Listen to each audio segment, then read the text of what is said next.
Federal Drive is presented by GEHA, Government Employees Health Association, proudly providing health and dental benefits to federal employees and their families. Visit GEHA.com. National Whistleblower Day offers a chance to look at why whistleblower protections remain a bipartisan priority. From financial crime to artificial intelligence, policymakers increasingly depend on insiders to identify problems that regulators may never see from the outside. To help us put that evolution in context, I'm joined by Stephen Kohn, chairman of the board of the National Whistleblower Center. Stephen, it is great to have you back on the show. Thanks so much for joining me. Great. Thank you so much. I think you are perfectly suited there at the National Whistleblower Center on National Whistleblower Day to kind of reset our memories and take us back to the beginning. How did the recognition of National Whistleblower Day start, and what does it commemorate? Sure. So back in 2010, I was researching for my book, The Whistleblower's Handbook, a resolution that the Continental Congress had passed, that we had dug up for a brief. We were looking for authority, found this old resolution that no one had ever focused on. And it specifically said, it's the duty of every inhabitant of the United States to report all frauds and crimes to the appropriate authorities as soon as possible. And they passed that on July 30, 1778. That's why July 30th is National Whistleblower Day.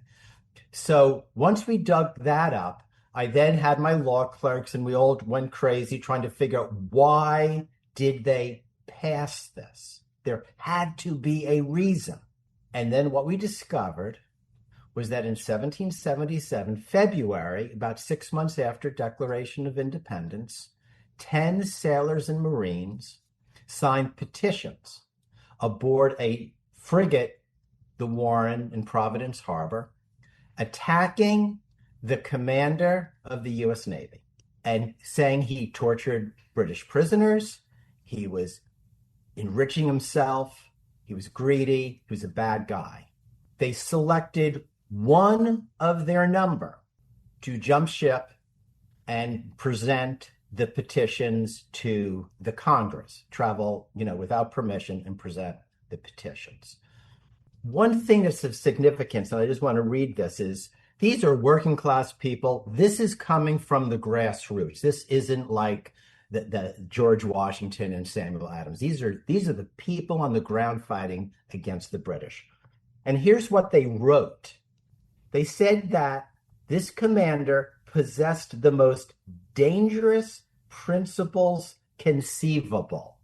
And what were the principle that they were attacking? And here it is, that he declares that all mankind are exactly alike, and that no man ever existed who could not be brought with money, who could not be hired with money or do any action whatsoever for money. They viewed him as a greed-driven person, not like them who were fighting for liberty. This is what was on the ground. So this guy jumps ship, goes to the Continental Congress without permission. They listen to what he has to say, and they suspend and then fire the commander of the Navy. Well, the commander's not very happy. So he files a criminal libel suit against the whistleblowers. He's able to capture 2 of them in Providence, has them thrown into jail under criminal libel, and these 2 write a letter back to the U.S. Continental Congress, 1778. Now, their letter could have been written by whistleblowers today. And here's what they wrote. First, they said they're persons who are not affluent, and whistleblowers are generally not the rich and famous. Then they said this. They said that they believe it was their duty to blow the whistle, to report this. And then they report that they're held to bail without connections and without the ability to defend themselves, which most whistleblowers find themselves in this position. Against, and these are their words, a powerful, artful person with the advantages of his offices and the great wealth he's amassed. And they plead for help. And then Congress on July 30th passes America's first, and maybe the world's first whistleblower law. It is the duty of every inhabitant to report frauds and misconduct to the appropriate authorities. And then they go the next step. They release all the petitions. No FOIA. And these petitions are embarrassing to the U.S. government. They're talking about torture of prisoners. They release them all. And then they go one step further. They allocate money to hire lawyers for the 2 imprisoned whistleblowers. And it turned out they paid $1,400 back then. Think of that. They needed money for bullets and guns. They were facing treason charges themselves. The Continental government had almost no resources, but they allocate $1,400. And they get a great lawyer for these guys. They win their case. And that is the tradition of whistleblowing in America that has been buried. And that's why National Whistleblower Day exists, to bring this history back. Stephen Kohn is the chair of the board of the National Whistleblower Center. It sounds almost like the more things change, the more they stay the same. We still have the same issues today. When our audience hears whistleblowers, though, they're probably thinking about a federal employee reporting problems inside the agency. Is that where you see the bulk of activity now, or is it shifting into corporate cases and fraud and finance and other places? Well, people want to do the right thing. And if they have the ability to safely and confidentially report, they will. So federal whistleblower rights lag behind. They're terrible. You'll hear from other guests. We're trying to fight and restore them. But in the private sector, they've really enhanced them. Anonymous, confidential filing, the ability to get significant financial awards, strong anti-retaliation, the right to go to federal court. So the impact of private sector whistleblowing has converted whistleblowers to the number one tool for law enforcement to uncover white-collar crime. When we look at the different areas, for example, False Claims Act, the oldest law guaranteeing confidentiality, but more important, financial awards mandatory.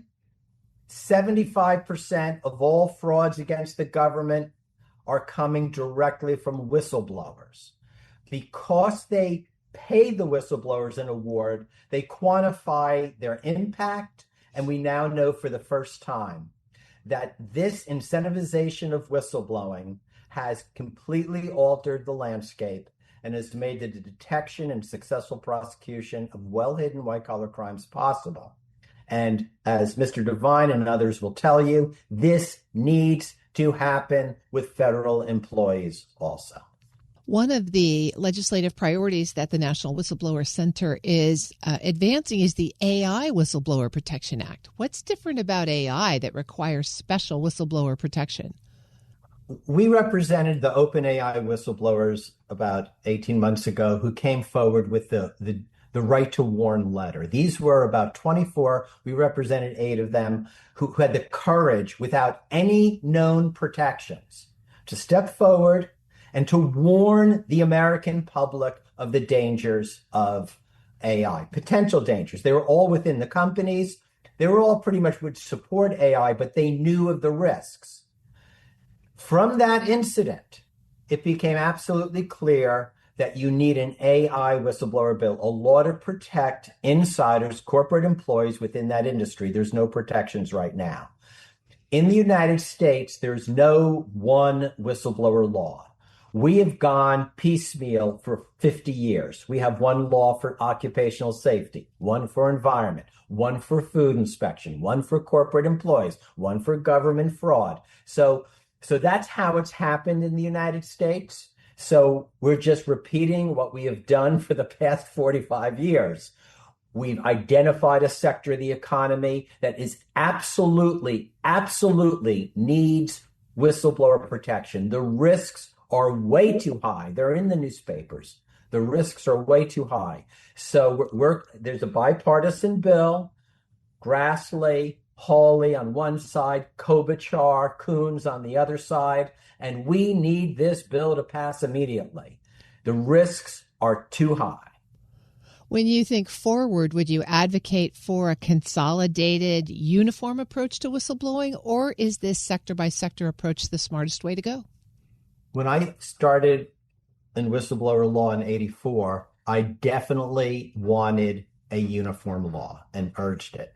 But now what we've discovered is that this piecemeal approach, because we have a lot of them, like 70 laws, is probably the best, because we're able to align each law to the law enforcement offices that would have jurisdiction to prosecute or regulate the industries. So it really makes sense on an SEC case to go to the commission, to a money laundering case to go to FinCEN, etc. So the piecemeal approach, I think, ultimately aids in law enforcement. The downside is that many whistleblowers don't understand how these laws work and essentially screw it up. So we are fighting with the agencies and are often in court trying to get them to understand that a whistleblower may file in the wrong office. These laws are very confusing. And so that's what needs to happen. If anything's going to happen, there should be a law that essentially requires integration and cooperation with all the existing laws. And today on National Whistleblower Day, what is your message to those out there who think they may have a story? Whistleblowers have made an absolutely incredible contribution to American democracy, to accountability, to making this country great. And that needs to be acknowledged from the day the founders of this country unanimously understood this. And just so you know, this wasn't just a little thing. The whistleblowers went to the prosecutor of the prosecutor who prosecuted the British soldiers in the Boston Massacre and got him to support them.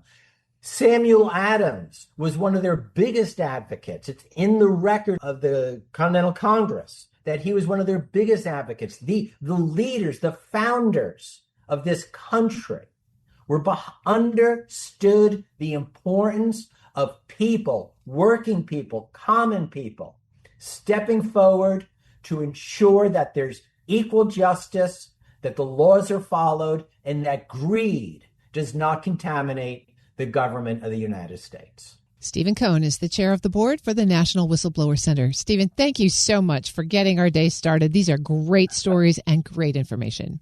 Thank you so much. Thank you. We'll post this interview at federalnewsnetwork.com/Federal Drive. Listen to the Federal Drive on your schedule. Subscribe wherever you get your podcasts.